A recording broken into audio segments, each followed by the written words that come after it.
नमस्कार खाद्यप्रेमी हो, ही आहे फोडणी न देता बिरड्याची भाजी.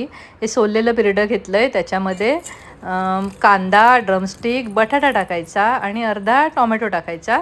त्याच्यामध्ये हळद, मिक्स मसाला आणि थोडंसं तेल हवं असेल तर, नाही टाकलं तेल तरी चालतं आहे. हे सगळं मिक्स करून घ्यायचं आणि त्याच्यामध्ये पुरेसं पाणी शिजण्यासाठी ठेवायचं. जास्त पाणी घालायचं नाही, कारण हे सगळं लवकर शिजणारं आहे बिरडंसुद्धा.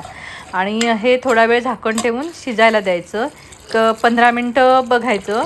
काही काही बिरडं लवकर शिजतं, काही थोडा वेळ लागतो. आणि ह्याच्यामध्ये चिंच टाकायची. आपण टोमॅटो टाकला आहे म्हणून चिंच थोडी घ्यायची, चिंचेचा कोळ त्याच्यामध्ये ओतायचा, मीठ टाकायचं चवीपुरतं आणि मग हे शिजू द्यायचं. आणखीन थोडा वेळ शिजत आलं की ह्याच्यामध्ये गूळ किंवा साखर टाकायची. मी गूळ टाकलं आहे. आणि एक पाववाटी खोबरं घ्यायचं, ते बारीक करून त्याच्यामध्ये मिक्स करायचं. चांगलं मिक्स झालं, थोडंसं पाणी हवं तर ठेवायचं, पण ठेवायचंच.